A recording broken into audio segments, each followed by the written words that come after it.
বহু আকাঙ্ক্ষার পর সরকারের পক্ষ থেকে জুলাই ঘোষণাপত্র এসেছে। চলেন সহজভাবে এই ঘোষণাপত্রের ভেতরে কি কি আছে তা বোঝার চেষ্টা করি এবং এই ঘোষণাপত্র সংবিধানের সংযুক্তের যে রূপরেখা দেখানো হয়েছে তা কতটা বাস্তবসম্মত সেটা নিয়ে আলোচনা করি। তো প্রথমে এই কয়েক লাইনে একটু বোঝার চেষ্টা করব যে জুলাই ঘোষণাপত্র আসলে কি জিনিস, এরকম ঘটনা আর কি কি আছে। তো জাতীয়ভাবে রাষ্ট্র ক্ষমতার অনিয়মতান্ত্রিক কোনো পরিবর্তন আনতে গেলে সেটা সংবিধানের বাইরে গিয়ে কিন্তু আনতে হয়। মনে করেন আপনার দেশের শাসক দেশের মধ্যে ব্যাপক দুঃশাসন শুরু করেছে, আইনের মারপেঁচে ফেলে শাসক আপনাদের সাথে অন্যায় করতে শুরু করেছে। এমন সময় আপনি যেভাবেই এই সরকারকে ক্ষমতাচ্যুত করতে যাবেন সেটা এক পর্যায়ে গিয়ে কিন্তু অসাংবিধানিক উপায় হয়ে যাবে। কারণ শুরুতে আপনি সাংবিধানিক বাক স্বাধীনতা এবং মিছিল মিটিং করার মাধ্যমে আন্দোলন শুরু করবেন, কিন্তু এইটা একটা পর্যায়ে গিয়ে চরম ধ্বংসাত্মক রূপ কিন্তু নেবেই। সেইটা পরিস্থিতির কারণেই কিন্তু নেবে। কিন্তু এরপরও সংবিধানের কোথাও কিন্তু ধ্বংসাত্মক উপায়ে সরকার পরিবর্তনের কথা লেখা নাই। এই কারণে গণঅভ্যুত্থান বলেন আর বিপ্লব বলেন, এইটা মূলত হয় অসাংবিধানিক উপায়ে। এরপর যখন সরকারের পতন ঘটে তখন নতুন গোষ্ঠী আবার সংবিধান মেনে শাসন করতে থাকে। মানে একটা ব্যাপার কি বুঝতে পারতেছেন?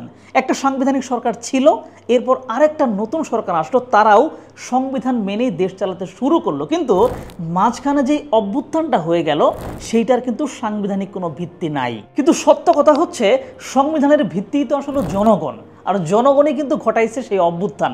তাই প্রকৃতপক্ষে ওই গণ অভ্যুত্থানটাও কিন্তু একটা লেজিট জিনিস, যেইটাকে সংবিধানে মর্যাদার সাথে অন্তর্ভুক্ত করতে হয়। সংবিধানের মাধ্যমে ওই গণ অভ্যুত্থানের সময় আন্দোলনকারীদের দ্বারা ঘটানো সকল কাজের বৈধতা দেওয়া হয়। কারণ সংবিধান অন্তর্ভুক্ত করে এর বৈধতা না দিলে পুরনো শক্তি ফিরে এসে কিন্তু ওই আন্দোলনকে সন্ত্রাসী কার্যক্রম বলে আখ্যা দিবে এবং দেশের জন্য আন্দোলনে নামা জনগণকে বিচারের মুখোমুখি দাঁড় করাবে। যার ফলে এই বৈধতা দেওয়ার জন্য কিন্তু একটা ঘোষণাপত্র সংবিধানে যুক্ত করা হয়। যেই ঘোষণাপত্রে আন্দোলনের বৈধতা সংক্রান্ত যুক্তি উপস্থাপন করা থাকে, এর সাথে ওই ঘোষণায় দেশের ঐতিহাসিক কিছু প্রেক্ষাপটও যুক্ত থাকতে পারে।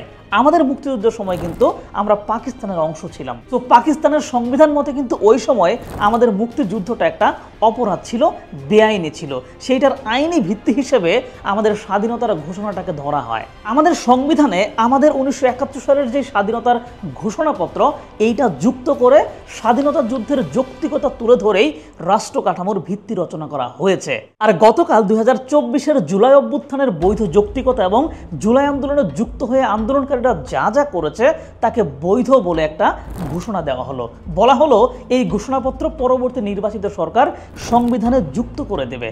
এবার চলেন ঘোষণাটা একটু ভালো করে দেখি। তো এবারের জুলাই ঘোষণাপত্রে মূলত 28টি পয়েন্ট আছে। এর মধ্যে 16টি পয়েন্টে বাংলাদেশ প্রতিষ্ঠার ঐতিহাসিক প্রেক্ষাপট এবং স্বাধীন বাংলাদেশের ধারাবাহিক শাসন কাঠামোর যে উত্থান পতন, এর মধ্য দিয়ে কোন প্রেক্ষিতে 24-এর জুলাই অভ্যুত্থান হয়েছে সেই যৌক্তিক কারণগুলো ব্যাখ্যা করা হয়েছে এবং পরবর্তী 12টি পয়েন্টে উল্লিখিত প্রেক্ষাপটের ভিত্তিতে কিভাবে অভ্যুত্থান হলো, কিভাবে অন্তর্বর্তীকালীন সরকার এলো এবং জনগণের বরাত দিয়ে এই সরকারের করা কাজ এবং জুলাই আন্দোলনে অংশ নেওয়া ছাত্র জনতার সকল কাজকে বৈধ বলে ঘোষণা করা হয়। সেই সাথে নতুন বাংলাদেশ নিয়ে প্রত্যাশা ব্যক্ত করার পাশাপাশি জুলাই যোদ্ধাদের জাতীয় বীরের মর্যাদা দেওয়া হয় এবং এই ঘোষণাটাকে সংবিধানে অন্তর্ভুক্ত করার কথা বলা হয়। তো এবার যদি আমরা প্রত্যেকটি পয়েন্টের দিকে তাকাই তাহলে দেখব প্রথম পয়েন্টে খুব সংক্ষেপে আমাদের ঔপনিবেশিক শাসনের ব্যাপারটাকে বলা হয়েছে এবং সরাসরি 1971 সালের স্বাধীনতা ঘোষণার ব্যাপারটাতে চলে আসা হয়েছে। এখানে অনেকেরই দাবি ছিল এরকম যে ব্রিটিশ বিরোধী আন্দোলন এবং পাকিস্তান শাসনের অধীনে বাঙালিদের যে আন্দোলন, এখানে অনেক নেতা এবং চরিত্র আছে যাদেরকে হাসিনা আমলে আড়াল করে রাখা হয়েছিল। জুলাই ঘোষণায় যাতে তাদের অবদানের ব্যাপারটাও আসে সেটা অনেকেই প্রত্যাশা করেছিলেন, বিশেষ করে মৌলানা আব্দুল হামিদ খান ভাসানীর যে অবদান সেই বিষয়টা, তবে সেটা আসেনি। যাই হোক, 2 এবং 3 নম্বর পয়েন্টে স্পষ্টভাবে বলা হয়েছে যে বাংলাদেশের মানুষ রক্তক্ষয়ী লড়াইয়ের মধ্য দিয়ে স্বাধীনতা এনেছিল, কিন্তু স্বাধীনতা পরবর্তী সময়ে শাসকদের আইন, আচরণ এবং কার্যকলাপে পূর্ণ স্বাধীনতার স্বাদ বাংলাদেশের মানুষজন পায় নাই। মানে 1972 থেকে 1975 সাল পর্যন্ত ওই সময়ের আওয়ামী শাসনের ব্যর্থতা এবং সাংবিধানিকভাবে দেশে একনায়কতান্ত্রিক শাসন কায়েমের যে চেষ্টা সেটা তুলে ধরা হয়েছে। আর 4 নং পয়েন্টে ক্লিয়ারলি বলা হয়েছে যে বাকশাল পরবর্তী দেশের করুণ বাস্তবতায় সেনা অভ্যুত্থান একটা অপরিহার্য বিষয় হয়ে পড়েছিল এবং সেই সময় 7ই নভেম্বর জিয়াউর রহমান শাসন ক্ষমতা নিতে বাধ্য হন। এরপর তিনি দেশে বহুদলীয় গণতন্ত্র চালু করেন। মানে আওয়ামী লীগ যেমন তাদের গত 16 বছরের শাসনে জিয়াউর রহমানকে স্বৈর শাসক, সামরিক শাসক ইত্যাদি বলে প্রচার চালিয়েছে, সেইটার বিপরীতে জিয়াউর রহমানের শাসন গ্রহণের যে যৌক্তিকতা এবং তার মাধ্যমে চালু করা বহুদলীয় গণতন্ত্রের কথা সুন্দর করে এই ধারাতে উল্লেখ করা হয়েছে। এর পরের ধারাতে এরশাদের সামরিক শাসন এবং 1991 সাল থেকে পুনরায় গণতান্ত্রিক ধারা চালুর ব্যাপারটা আসে। আর 6 নম্বর পয়েন্টে আসে 2007-8 সালের তত্ত্বাবধায়ক শাসনের অধীনে ইলেকশন ইঞ্জিনিয়ারিং করে কিভাবে আওয়ামী লীগকে একচ্ছত্র বিজয় এনে দেওয়া হয় সেই বিষয়টা। আর এর পরের পয়েন্টগুলোতে আওয়ামী আমলের প্রধান যে অপকর্ম সেগুলো তুলে ধরা হয়, যেমন নির্বাচন জালিয়াতি, ভোট কারচুপি, বিরোধী মত দমন, গুম, নানান ক্ষেত্রে বৈষম্য, বিদেশে অর্থ পাচার, দুর্নীতি এবং অগণতান্ত্রিক নানান কার্যক্রম। যে বিষয়গুলোর মাধ্যমে মূলত পরিষ্কার করা হয় যে কেন স্বাধীনতার 53 বছর পরে এসে জনগণকে গণ অভ্যুত্থান করতে হয়েছে। আর 18 নম্বর পয়েন্টে স্পষ্টভাবে বলা হয়েছে হাসিনা শাসনের পতন ঘটানো এবং ফ্যাসিবাদী শাসনের অবসানের জন্য বৈষম্য বিরোধী ছাত্র আন্দোলনের ডাকে আপামর জনগণ আন্দোলন শুরু করে এবং 5ই আগস্ট শেখ হাসিনা ভারতে পালিয়ে যেতে বাধ্য হয়। এর পরের পয়েন্টে বলা হচ্ছে যে জনগণের দাবির প্রেক্ষিতে হাসিনার অবৈধ নির্বাচনের মাধ্যমে গঠিত যেই শাসন কাঠামো বা সংসদ সেটা ভেঙে দেওয়া হয় এবং ডক্টর ইউনূসের নেতৃত্বে গঠিত হয় অন্তর্বর্তী সরকার। এই অন্তর্বর্তী সরকার যে সাংবিধানিক সেইটার ভিত্তি হিসেবে সংবিধানের 106 নং অনুচ্ছেদের রেফারেন্স টানা হয়েছে।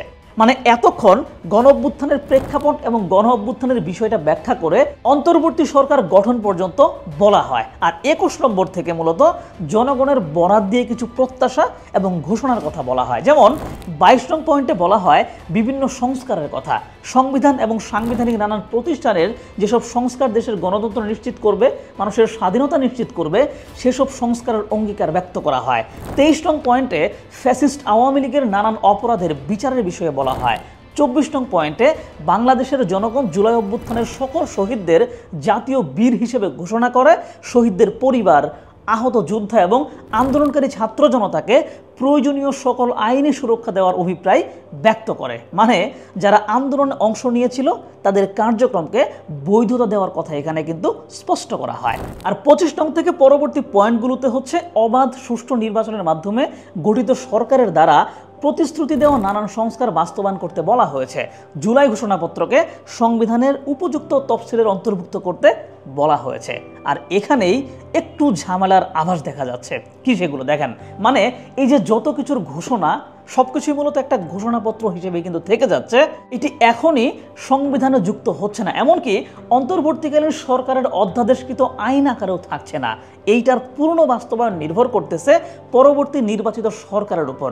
যে নির্বাচিত সরকার যদি নির্বাচনের পর সংসদে ব্যাপক সংখ্যাগরিষ্ঠতা পেয়ে এসব জিনিসে নিজেদের মতো করে চেঞ্জ নিয়ে আসে, তবে সেইটা আটকাবে কে? অথবা ওই সময় সংসদের সংবিধান পরিবর্তনের পক্ষে যদি সকল সংসদ সদস্যরা একমত না হয় তখন কি হবে? তো এই শঙ্কার মধ্যে আবার নির্বাচিত সরকারের কাছে আরও কিছু প্রত্যাশা কিন্তু আমাদের থেকে যাচ্ছে, যেমন সংস্কার কমিশনগুলোর মাধ্যমে করা সংস্কার প্রস্তাবগুলোর বাস্তবায়ন করার কথা। এখন এই ব্যাপারগুলো নিয়ে আসলে একটা সন্দেহ বা একটা আলোচনা উঠেছে যে এগুলো আসলে বাস্তবায়নের যে উপায় দেখানো হলো এইটা আসলে কতটা কাজ করবে। তবে যেহেতু জুলাই ঘোষণায় শেষ দিকের বিভিন্ন স্বীকৃতি কিংবা যে প্রত্যাশা এগুলো জনগণের বরাত দিয়ে ব্যক্ত করা হয়েছে, সেহেতু জনগণের বরাত দিয়ে যদি এইটাও বলা হতো যে সকল দলের অংশগ্রহণে অনতিবিলম্বে দেশে একটা গণপরিষদ গঠন করা হবে, সেই গণপরিষদের মাধ্যমে সংবিধান পরিবর্তন করে সেখানে জুলাই ঘোষণাপত্র যুক্ত করা হবে এবং রাষ্ট্রের ন্যূনতম মৌলিক সংস্কারগুলো আইনে পরিণত করা হবে এবং এরপর অবাধ সুষ্ঠু নির্বাচন আয়োজন করে ক্ষমতা হস্তান্তর করা হবে, তাহলে এই গণ অভ্যুত্থানের পুরো ব্যাপারটা কিন্তু পূর্ণতা পাইত। তবে যেটুকু হয়েছে এখান থেকে আসলে নিরাশ হওয়ার সুযোগ নাই, কারণ এত কিছুর পরেও একটা ঘোষণাপত্র এসেছে এবং রাষ্ট্রীয়ভাবেই 24-এর গণ অভ্যুত্থান এখন বৈধতা পেয়েছে। আন্দোলনকারীরা আপাতত দায়মুক্তি পেয়েছে। দেশের শীর্ষ রাজনৈতিক দলগুলো এই প্রতিশ্রুতি দিয়েছে যে তারা নির্বাচনের পর মৌলিক সংস্কার এবং জুলাই ঘোষণাপত্র সংবিধানভুক্ত করবে। আমরা আমাদের রাজনৈতিক দলগুলোর উপর বিশ্বাস রাখতে চাই। আমার বিশ্বাস 24-এর আন্দোলন থেকে শিক্ষা নিয়ে আমাদের দলগুলো দেশের মানুষের অধিকারের কথা, স্বার্থের কথা আগে চিন্তা করবে, নইলে এই বাংলাদেশ কিন্তু শান্ত হবে না। তো জুলাই ঘোষণাপত্র নিয়ে হচ্ছে আপনার মতামতগুলো কি, বা আপনি এটাকে কিভাবে বুঝেছেন এবং এইটার আসলে ভবিষ্যৎ আপনি কীরকমভাবে দেখছেন, সেই ব্যাপারগুলো নিয়ে আপনি একটু কমেন্ট করেন, কারণ ব্যাপারগুলো আমাদেরও জানা দরকার এবং সবাই কি মনে করতেছে এই ব্যাপারগুলো কিন্তু উঠে আসা জরুরি। সো কমেন্ট করেন, দেখি আপনার সাথে আমার মতামত আসলে কতটুকু মেলে।